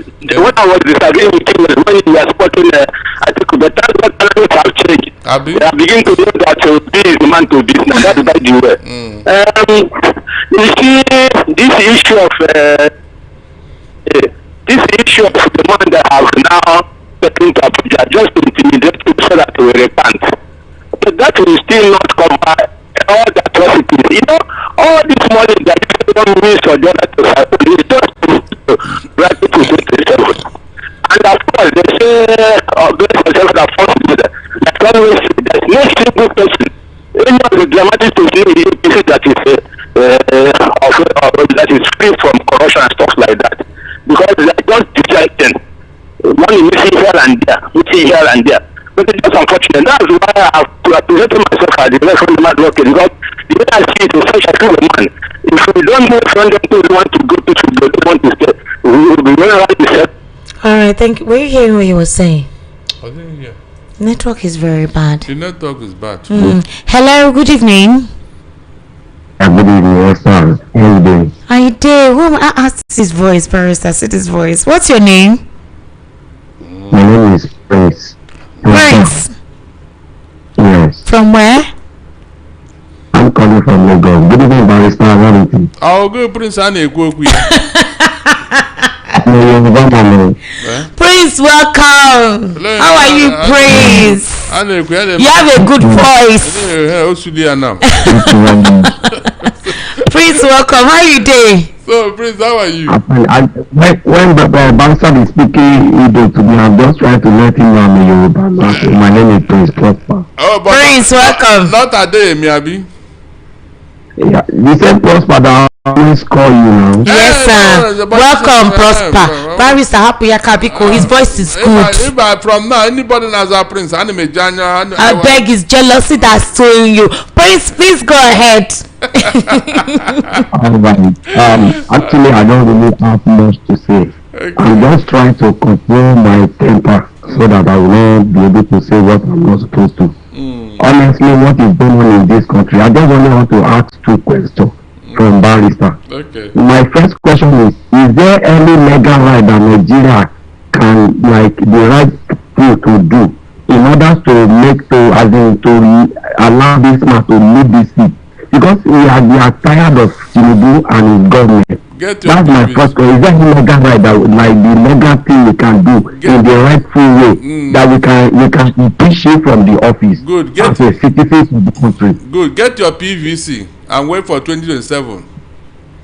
All right. And secondly, Barrister, my second question is that the money that Nigeria is borrowing, they borrow the money in our name. Now, I am not part of the people that are benefiting from this money. And how possible are they borrowing money from my with my name? I think I should have a legal right also to challenge or to maybe to let me just put it this way, to go to court and say anything against the government. Of course. Because I don't understand what I do. Yeah, you can't borrow money in my name, whereas I'm not beneficiary of this thing. I'm just benefit from it. No good government, no electricity, no anything that the citizens are benefiting, and you borrow in my name. And you can't just go like that, and I will be the one to pay the money. Not just on your name, on your children's name. That is the that is like I said earlier. My name is Prince Prosper from Ondo State, a Yoruba man. So Prince Prosper from Ondo State. People that are Yoruba that are supporting the civil government. May God will punish all of you and your generation. Don't call them all. Sir, they are free to support the government. They are free. They are evil people. All of us are hypocrites. They are psychophants. Don't worry. You do what Serap is doing. Serap has been challenging government on this Prince Prosper, thank you for calling so much. You have a very good voice, by the way. If you have the resources, go to court. Hello, good evening. Sir?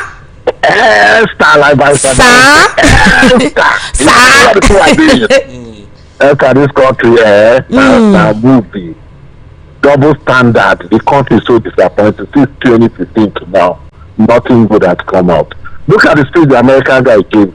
Corrupt. Corrupt. Three times. I'm telling you. That is a big shame. I'm telling you. Shame to us. I'm telling you. Nothing has ever happened good in this country since 2015 to now. One bad news or the other. God bless you for keep talking. God bless and protect you, please. Amen, my brother. I listen to you every day. I listen to people every day. All right, sir. Thank you so much. Thank you. Very soon now, you will be there. 08036929933 08036929933. The WhatsApp number is 0817175638. I'll soon be taking your messages. Hello, good evening. Esther. Sir? Is this Malik? This is Malik. You may get the price. Yes, sir.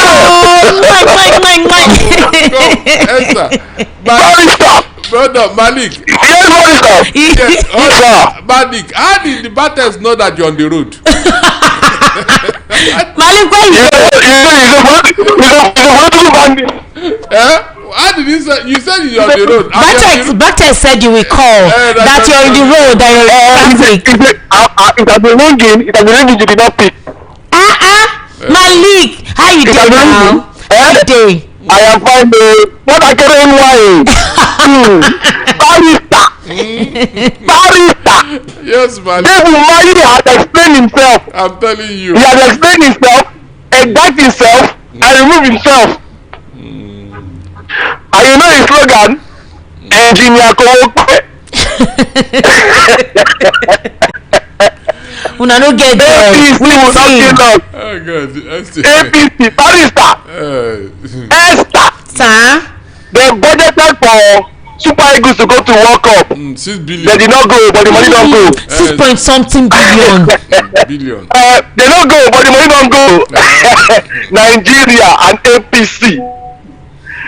Nigeria and APC. Nothing will not see you. Yoshina can't get APC. Esther. Sir. Barrister. If this country were working, do you think they will manage to be in office by now? 1999. Or where? In fact, do you think so? You found somebody dead. Somebody dead in your home. And you are saying you are paying medical bills. Anyway, Akpabio have told you what money cannot do, more money can do it. Why should the family ask for autopsy? Why should they? Way more money make you keep quiet. What do people mean? Hey, this country, APC, they will not finish us. Look at, they arrested the man of the fake, so-called fake ministry. The police could not investigate the person that died in the hotel and the demolished hotel. The police could not give details of how come that man died and why they demolished the hotel. They are catching the man. The police could not explain how the budget was passed. Yeah, I work for government to. Yeah, I work back when money make a handover. It's short. I want to be the president of this country for only 6 months. Good. 6 months, baby, and I'll hand over. Esther, somebody asked you yesterday, where am I from? I'm not from Niger Delta. No, I'm from Niger Delta, but not the Edo side too. Oh, okay. All right. No. Esther, do you know the place called Gala? Igala, yes, Igala. No, okay. Not Igala, not Igala. Gala, Yala, Y-A-L-A. Okay, Yala. Wow. Yes. In Delta State. Oh, we have a border with Ebonyi State. Okay, wow, you guys are almost Igbos. Can you imagine? When I say what I couldn't mind, leave us like that too. You know, always the children in the hands of the government. They teach us what we don't know, so for us to understand, we must grow up. They say you are a minority. You are not a minority. We? No, you're not a minority. Now, all of us people minority. I say you be government official, I be majority. Malik, good evening. Anyway, Esther, sir, Barrister, Esther told me, darling, I have saved 1,500 for the wedding. You will wait till very soon. Good night. Because bring it, keep it coming. Did you hear that? 1,500. All part of it. Oh my God. Okay, Bankole Sheyi 618. Bankole Sheyi 618. Esther, join me celebrate my dad at 98. His name is Chief A.O. Bankole from Sheyi Bankole. He is the best dad. Oh my God. 98. Sheyi, you just want to make me cry. Barrister, it's not easy to see good dads. What are you talking Sheyi, about? 98. Let us wish your dad happy birthday. He has lived long, but he will live more longer. Since he has been impactful in your life and that of my and that of your family rather, God will sustain him. He will remain in the bosom of Christ. He will continue to be amazing and fantastic. Your dad, God will continue to elevate him to a process whereby even when he leaves this world, his imprint will live on. Mr. Sheyi Bankole, happy birthday to your dad at 98. He has actually done well. Barrister, 98. 98. That is an institution. Do you understand? An institution of wisdom, an institution of knowledge. He has raised a generation. For more than a generation, maybe 2 or 3 generations now. Mr. Sheyi Bankole, well done. Thank you so much. All right, for celebrating your dad. It tells you that you really appreciate him as he has done so well. Mr. Leo Yusuf, the WhatsApp number is 0817 1756338. 0817 1756338. Mr. Leo Yusuf, well done, sir. Hello, good evening. 08036929933. Hello, good evening. Good evening. How are you, sir? Turn down the volume of your radio, please. I just switched it off. My name is Leonard from Yaba. Mr. Leonard, welcome. Yeah, it's a pleasure, really, Esther. Yes, sir. Thank you for calling. First, I salute you. Well done, sir. It is unfortunate that we have people like Dave Umahi who is gradually turning into like, if I call him a monster. No, don't call him a monster, Obiko. I say if I call him. Now, all these things that are happening around him, I don't know why they are happening. Then you have around this APC government. You have the one of Akpabio with his own. You have the one of everything that is either illegal or unconstitutional. Just the APC is known for it from head to toe. And they even go to our constitution says that if you forge certificate, that's you might even go to jail. You'll be jailed without option of fine. But in our electoral reforms, they say if you forge certificate, it will not be grounds to disqualify you. Which one is superior now? Is it our constitution or electoral reform? It's our constitution not to be ahead and the electoral reform come and obey what's that constitution. In fact, what type of life is this one now? You see, so many things are happening. So many things are happening in wayward ways. We're not in fact, it sounds like Anglo governments because MCO they are now on top. That is what is happening. They go ahead, but in fact, our PVC matter. Everybody should go get this PVC because this time I'm going to get to the core. This time now, we are going to make something different. We just keep it to ourselves. Thank you very much. All right, Mr. Lana, thank you for calling. Let me take your messages. I do hope that I'm able to meet up. I'm going to start from those that sent their messages way early. Good evening, Esther, Chidima Wachukwu, Mr. Darlington. Things are not working well in this country. May God save us. Tony Owodinjo from Ikotu. Temitope, your messages are always so long. I would like to thank the people of Ijagemo community. Use the medium to express our profound gratitude to Amebiu Governor for the construction of Ijagemo Road, but would like to inform the Governor that flood has submerged the entire community due to the continuous rainfall. Also, nothing has been done to the deep ditch dog which has been left uncovered, and work yet to be completed in front of the Lord's Glory School by Ogoluwa Street via Ojodo bus stop along Ijagemo Road. The drainage at that spot is yet to be properly channeled to the central drainage, which is also yet to be cleared. Finally, we appeal to the government through the Minister of Power to please start the distribution of free prepaid meters in the Ijagemo community, since it's a World Bank project, to support and ensure the prepaid meter is distributed to every house in the country. Temitope Onatoye from Ijagemo community. Temitope, well done. She's been consistent in letting us know about what's going on in her community. So well done for that consistency. This person says Dave Umar, he hacked the lady's phone. That is how he knew what the lady's boyfriend said to her. Tony from Iba news site. Well, he said it's the boyfriend that told him her last, what they discussed last, and he's even telling the police to check the call log of the boy's phone and the lady's phone as well to corroborate what he is saying.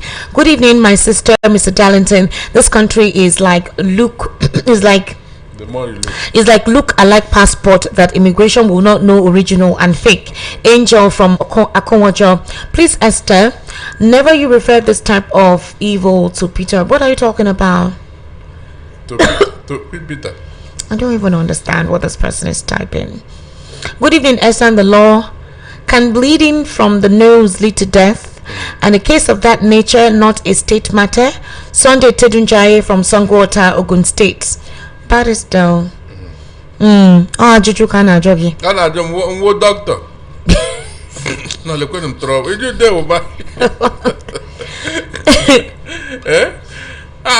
Ewe ha na akpo ozimi. You gotala. It can happen even when you are having high blood pressure or something. You can bleed from the nose. It's not of immediate danger. Okay. If you are resuscitated, it can't cause your death. Alright, Jane from Ikeja says, Esther, occultism is at play here. The family didn't want an autopsy because of the obvious. The body part of the deceased is needed to complete that which was started. A call for an autopsy is simply a disguise to harvest whatever they need. God have mercy on this world. Good evening, Adeyemi Kamari from Banana Island, Lagos. If you believe Peter Obi's promise to serve only one term as president, you'll believe anything. Consider his record while in Abgar. He famously placed himself under a self-curse, vowing never to leave the party that made him governor. Peter Obi pleas have always been short-lived. He has drifted from one political platform to another. Let me correct these people. I don't know why people want to choose one part of a statement. Peter Obi said that as long as Ojukwu is alive, he will never leave Abga. Is Ojukwu alive now? Is it not when Ojukwu died that they messed up Abga? And you want Peter Obi to remain there? Can't people be reasonable for once? He promised Ojukwu that as long as you are alive, I will never leave Abga. And I know that if Ojukwu is alive, some of this thing I'm hearing with Abga Soludo, it wouldn't have happened, Esther. So what are you saying? Is it not change that is constant in life, Esther? Is it not change? True. So what are you saying? He said he will not leave, not leave. Well, so does that remove anything from his integrity? Why not talk about the integrity of P2B? Talk about it. Every time he say he will not leave. So if you set fire somewhere, you want P2B to go and jump inside it, Abi, so that you be a good man. Please. Okay. Esther, I have told you that Nigerian politicians are political actors indeed. Don't be surprised if they later tell us that this lady's death is AI. I beg, why does Dave Umahi always have female-related scandals? God should please give us leaders and remove dealers that are in government. Chedu from Ogun State. Good evening, Esther. My name is Idris from Ikeja. Nigeria is not under America. We're not afraid of all this propaganda. Tinubu will fix Nigeria. Chidi from Oshodi. The U.S. official that was speaking in the U.S. Congress used the word basic in terms of solving Nigeria's problem because they are truly simple to solve. Hello, good evening. Yes, good evening. How are you? I am fine, sir. Good evening, sir. Welcome. I'm Edwin. I'm calling from London. Well done, Edwin. Thank you for joining us. How are you? Fine, sir. Yeah, I've been on the line for almost 45 minutes. It's not more than I know. I just picked. I pick your call, and then before I allow the fader up, you've cut off. Oh. Yeah. I didn't know about that. Well, I'm just calling in to talk about two things. Okay. You know, Esther, I've always spoken about those who own Nigeria. Yes, sir. That question hasn't really been answered by anyone. You know, as far as I'm concerned, not until we sit down and restructure this our geographical entity called Nigeria, we're going nowhere, because 2, 3, 4 people owns Nigeria and they decide what happens, and these 4 people haven't decided yet from what I'm seeing on ground, and that is why we are still having problems with B. You see, in the current Tinubu and Wike courts, Federal High Court, Court of Appeal, and the Supreme Court, nothing, and I repeat, nothing will go in favor of the political opposition parties. Nothing. Because the plan of ground is to frustrate and damage these opposition political parties, maybe a week or 2 to the election, then one of these courts will just give one of those Pyrrhic victory judgments, you know, when they will just say, well, this one you are clear to run, which you know the way the Nigerian courts operate. In the past they've done so, let alone this time around when Tinubu and Wike courts, because I nicknamed them Tinubu and Wike courts because they are in the pockets of these 2 people, that is the Nigerian judiciary. Let's not talk about the National Assembly. Now, that aside, I want to Barrister Agomo. Good evening, sir. He's not here anymore. Oh, he's gone, Oh, okay. I wanted to ask him just a question. Now, there was this Court of Appeal judgment today regarding the powers of INEC and all. You know, there was the Federal High Court judgment, and then now I wanted to ask, what are the political implications now for Peter Obi? Because all the opposition political parties are involved. Yes. You know, when the extension was given, everybody was happy and everything. But yes, like what I've just mentioned, you know, these courts are working for. They restored the 2027 election timetable. Yes, they restored it. They, you know, on our constitution, you know, INEC ought to have the powers to do all these things. But there are areas that the National Assembly have tinkered with. You know, they've manipulated the entire system to the extent that the electoral act, to the extent that everything is done in mind with the activities of the APC. Yeah. You know, they streamline along those. So I'm beginning to wonder what is really on ground now, because if we don't have Peter Obi on our ballot, what are we really fighting for then? Okay, so sir, I don't know if you recall when INEC changed the timetable. The elections were meant to hold in February, but they changed it to January, right? So the youth party and some youth said that INEC had no right to alter the timetable, and also the deadline for upload of those who are interested, that is primary electorate, those who were elected under the primaries, and they scheduled it for their names to be elected, meaning there's supposed to be no deadline for that, because they felt it was constitutionally wrong to give people a deadline as to what political parties to join, when they should join it, and when names will be uploaded. So this is what INEC now decided to do, to question that particular judgment, and that was why this appeal court, they subverted it and said it's within the jurisdictional position for INEC to do what they did. That what the earlier court decided to do by telling INEC does not have the right to do that was basically academical or hypothetical. So that was basically it. It doesn't affect candidates already on the ballot. It doesn't affect anything. It's just because of the revised timetable of INEC, which a lot of persons considered was not constitutionally proper to be done by INEC. Oh, okay. I thought it fell out of the timeline given by INEC for the submission of the register of political parties. The submission of the names of political parties, as well as the change of the elections from February to January. So that was part of it, and then the court is upholding that judgment by saying INEC had the right to do so. They had extended and extended. Everything is still okay. So far now, that extension has expired, and most of the prominent political parties have successfully uploaded the names of their those who won the primaries. Yes. Oh, okay. Then, what is the outcome of this appeal for the local High Court judgment with regards to ADC? Has there been any sitting yet, any outcome yet? No, they've gone to the Supreme Court, so we're yet to hear that of the Supreme Court. And also the NDC, we've not gotten to hear anything about it yet. Has the appeal court taken the case of this Lokoja? I mean, the Lokoja, when it was the Federal High Court in Lokoja that somehow registered ADC. That's what I'm trying to tell you, that they have said to go to the Supreme Court. It's in the Supreme Court now. They're appealing that judgment. So far, we've not had any update on that yet. Did they bypass the Court of Appeal, or was I not aware of any judgment? But I thought it was the Federal High Court, Lokoja. Then after the Federal High Court, to go to the Court of Appeal. They've gone to the Court of Appeal. The Court of Appeal gave its own judgment, and the judgment right now is not in favor of the ADC. So what the ADC decided to do was to go to the Supreme Court.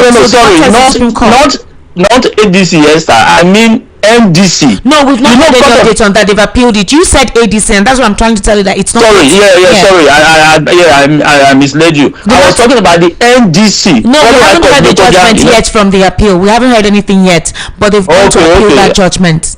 Okay, I thought I just missed that information. No, okay, thank you very much, Esther. Yeah, thank you. That's all. I thought Barrister Agomo was still around. I wanted to still discuss one or two things about him with regards to our minister Umahi. I wanted to talk about that man, but thank you. That will be discussion for another day. Thank you very much. Enjoy your evening. Bye. All right, ladies and gentlemen, we're going to take a very short break.